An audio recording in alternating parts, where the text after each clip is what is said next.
Comment va le MDM? Comment va votre parti, touché il y a encore quelques mois par des querelles internes, par des divisions? Aujourd'hui, que peut-on dire de ce parti? Le parti vit très bien, tout ça est derrière nous. Il y a plus de difficultés. À un moment, il y avait effectivement deux fortes personnalités que revendiquaient la légitimité ou le bureau.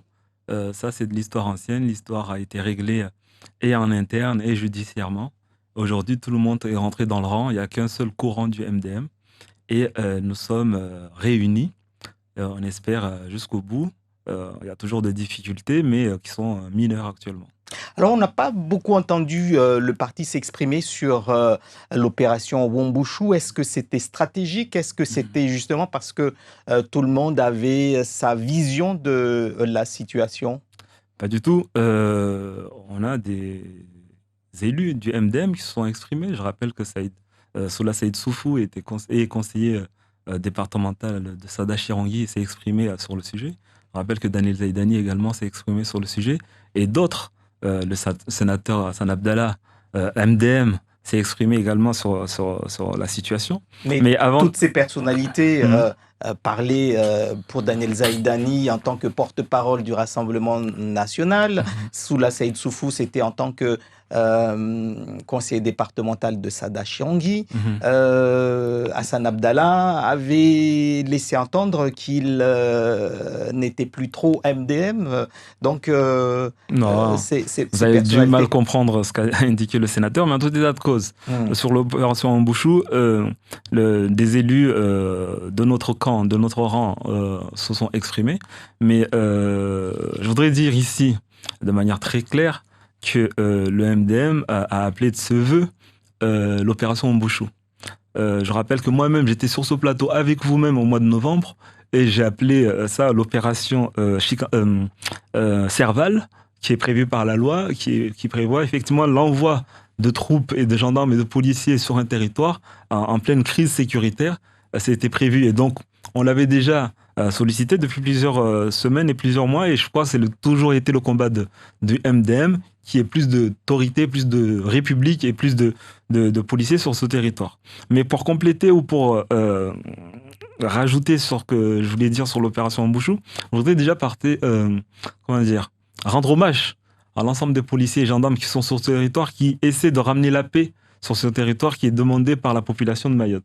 Je voudrais également avoir une pensée particulière sur l'ensemble des élus de Mamoudzou, les conseillers municipaux, parce que un certain nombre font l'objet de pression, un certain nombre font l'objet de menaces. Il y en a même qui ont été agressés physiquement et dans leurs biens, et d'autres élus d'autres territoires, et notamment comment dire, des parlementaires qui sont menacés du fait de l'opération Bouchou et leur prise d'opposition. Nous, on n'a pas de difficulté à dire qu'on est pour l'opération Bouchou parce que la République triomphera toujours. Nous sommes en France, vous voyez, c'est la France et ça ne changera pas. Et la République régnera sur ces voyous. Donc, qui accepterait que dans un territoire, que ces terrains soient spoliés, occupés illégalement, sans capacité, sans possibilité d'aller l'exploiter? Qui accepterait sur un territoire que les écoles soient aussi bondées, qu'il n'y a plus de place pour nos propres enfants, c'est qui hypothèque l'éducation de tous les enfants? Qui accepterait sur un territoire qu'on ne puisse plus sortir le soir, les bus sont caillassés, les élèves sont menacés, même dans les établissements scolaires?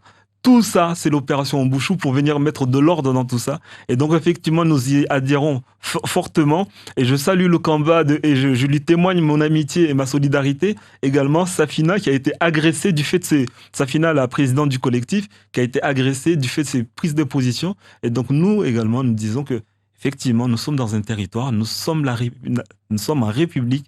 Et la République voudrait que on ait l'autorité de l'État qui s'applique, et notamment la sécurité. L'opération Bouchou est censée nous ramener la sécurité, c'est ce que nous voulons, et donc, si ça n'a pas été clair, le message, il est clair, mais il a déjà été véhiculé par d'autres avant moi.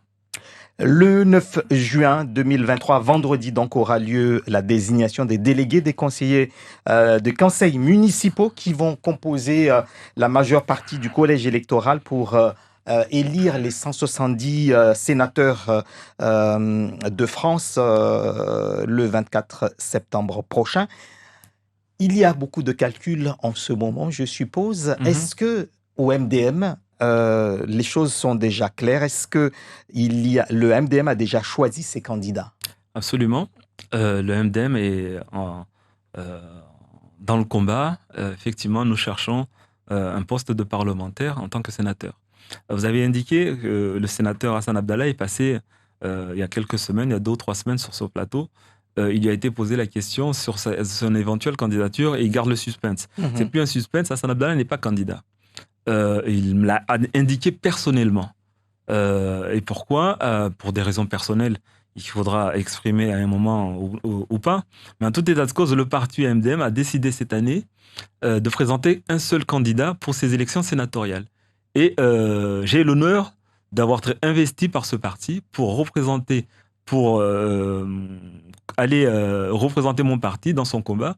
Donc effectivement, le parti a décidé de me donner l'investiture et l'investiture a été donnée à un seul candidat qui est moi. Et Donc, pourquoi un seul candidat alors qu'il y a la possibilité de deux candidatures? C'est un choix stratégique? C'est un choix politique? c'est un choix stratégique, effectivement, puisque pour pouvoir gagner ces élections, il nous faut absolument avoir des partenaires. C'est-à-dire que nous, on va voter pour un candidat, l'autre candidat appellerait ses troupes pour voter pour notre candidature, et donc il est difficile, et ça c'est pas encore vu, d'avoir 2 sénateurs sortant du même parti politique. Donc stratégiquement, effectivement, nous avons choisi de donner la candidature à un seul candidat, mais j'étais pas le seul à postuler, il y en a eu d'autres, mais le parti a fait le choix de ma personne. Alors, du coup, le bilan du sénateur Hassan Abdallah, qui va le porter? C'est lui, c'est le MDM? Ça va être sur la balance lors de la mini-campagne qui va avoir lieu? Mhm. Le bilan du sénateur Hassan Abdallah, je pense que c'est à lui de le présenter. Nul n'est comptable du bilan d'une personne. Euh, la campagne est lancée et vous le savez très bien que la campagne est lancée et vous le savez très bien, il y a une campagne de vilainie qui s'abat contre ma candidature actuellement du fait de ma maorité qui ne serait pas complète, comme si on avait rechargé jusqu'à 90%. Et donc cette campagne de calomnie et calomnie de vilainie a fait que je me pose des questions sur les véritables comment dire, enjeux pour Mayotte. Parce Mhm. qu'on est en 2023, je pensais qu'on était sur des débats d'idées. Je pensais on était sur des projets et non sur des personnes.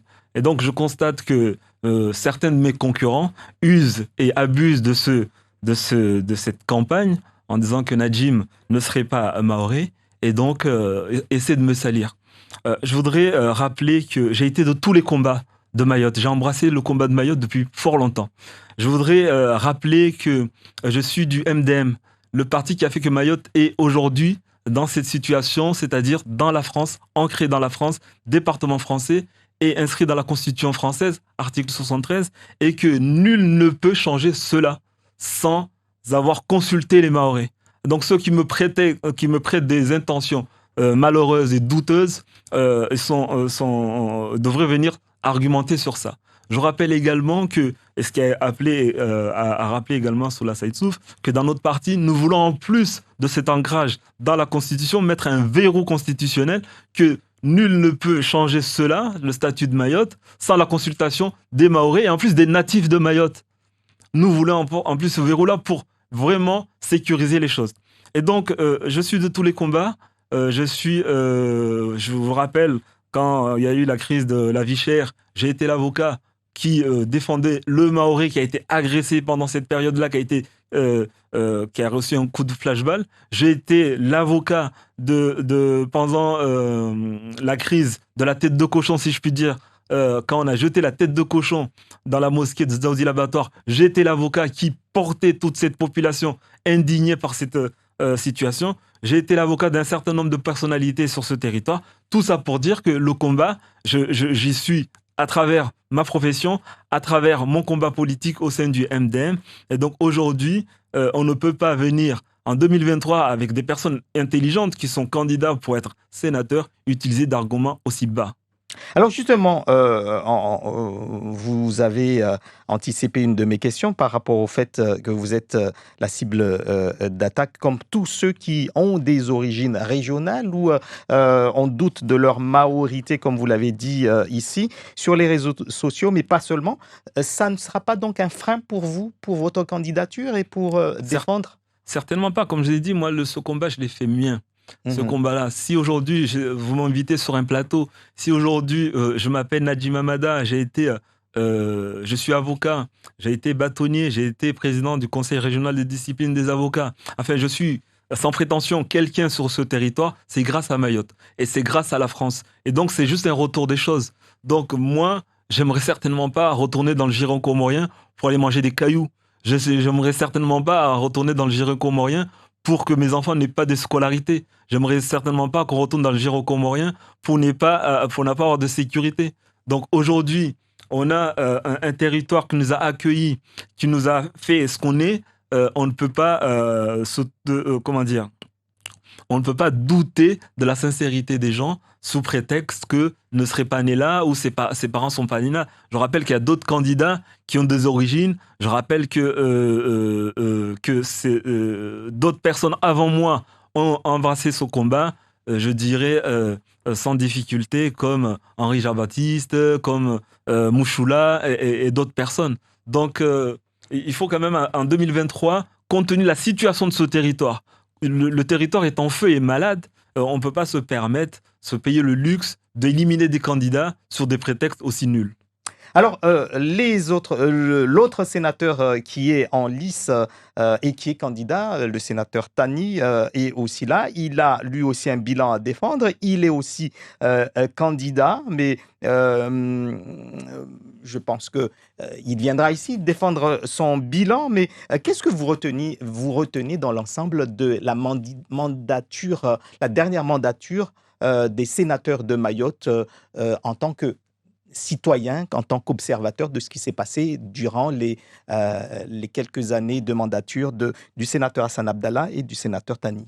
Vous n'allez pas m'amener sur ce Pourquoi plan-là. pas? Non, je Vous ne, êtes citoyen maoré, vous avez je vécu, ne vous avez ferai pas le observé. bilan de Mhm. mes camarades. Je ne ferai certainement pas le bilan de mes camarades. Il y aura au moment de la campagne officielle qui sera organisée par l'État, les gens viendront, les uns et les autres, venir se justifier sur leur bilan.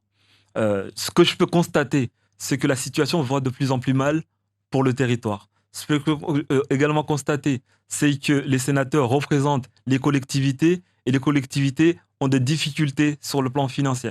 Ce que je peux constater, c'est qu'également le département, nous sommes un département région d'outre-mer, d'Europe, et on a les dotations pour le département et non pour la région. J'ai pas vu le combat mené à bout sur ce point-là pour qu'on obtienne l'argent, c'est-à-dire les dotations pour la région. Les dotations pour les communes sont aussi en difficulté. Et donc, voilà, je peux faire des constats, mais je ne Mhm. peux pas faire C'est le un bilan. bilan des uns et des autres. Chacun viendra s'expliquer devant les collectivités et devant les Mahorais. Alors, on l'aura compris. Il y a par contre un examen de projet de loi, la loi immigration, dont on entend parler depuis déjà plusieurs mois, voire des années. L'examen du projet de loi qui est décrié est particulièrement chaotique. Il a été repoussé en août 2022 et puis en mars 2023. Là, il se murmure que le texte sera peut-être présenté au mois de juillet et peut-être plus tard. Si vous êtes élu sénateur entre-temps, vous serez certainement consulté également. Qu'est-ce que vous pensez de cette loi immigration et surtout les peut-être amendements qu'on doit porter sur le département de Mayotte? Euh, Effectivement, cette loi-là est attendue sur Mayotte puisque l'immigration est un fléau, c'est le cancer qui nous ronge tous, euh, qui fait que nous sommes attendus, et cette loi est attendue. euh, on a cru comprendre que c'était au mois de novembre, ça serait euh, avancé au mois de juillet, peut-être pour profiter des vacances et ainsi de suite. Le gouvernement a une difficulté puisqu'il n'a pas la majorité absolue, et donc il va falloir trouver la technique, le véhicule pour faire passer la loi. Mais en tout état de cause, sur le plan de l'immigration, nous constatons que on a 3 difficultés sur ce territoire, je ne sais pas si on a le temps. C'est que l'immigration est attirée par 3 choses, la nationalité, l'instruction et l'éducation. La santé, l'éducation et la nationalité. Il faut rendre le territoire moins sexy, tout simplement. Il faut rendre le territoire moins attractif pour l'immigration dans ces 3 domaines-là. La nationalité, ça a été entamé par le sénateur Tani, c'est une partie de son bilan, en activant des verrous au niveau de la nationalité, notamment sur le droit du sol. Mais on a constaté que depuis que cette loi a été adoptée, les Kwassa continuent à arriver, les naissances affluent toujours au sein du CHM. Donc le verrou n'est pas encore bien serré. Il va falloir encore activer d'autres leviers sur le plan de la nationalité. Sur le plan de l'éducation, nous constatons également que les écoles sont débordées et ainsi de suite. Comment faire pour rendre l'attraction vers ce système d'éducatif français moins attractif pour nos voisins. Là aussi, il y a des choses à faire. Notamment, nous, on pense qu'il faut mettre juste un numerus clausus dans les écoles, dire qu'au-delà de 25 élèves, par exemple, dans une classe, il n'est pas possible d'accueillir d'autres élèves et l'inscrire dans la loi. Comme ça, les mairies sont protégées tout simplement et les lycées. Et dernier élément, sur la santé, nous constatons que sur ce territoire, vous ou moi, n'importe qui, on a une fiche de paie dans laquelle c'est marqué brut et net. Entre le brut et le net, on paye des cotisations, c'est-à-dire on paye notre santé et par des cotisations. Sauf qu'on constate que des personnes arrivent sur ce territoire, bénéficient de notre santé gratuitement. Donc tout simplement, au lieu de mettre l'AME, puisqu'il y en a qui militent pour ça, l'aide médicale d'État, ce qui est, pour moi, ça serait un appel d'air supplémentaire, c'est plus faire que la santé soit payante. Celui qui vient ici et qui sait qu'il devra payer sa santé ne pourra pas forcément scolariser son enfant au-delà de 25 élèves dans une classe et ne pourra pas automatiquement bénéficier de nationalité puisqu'il y aura des verrous supplémentaires sur la nationalité. Je pense que c'est des indicateurs pour dire que vous n'êtes pas forcément les bienvenus sur un territoire.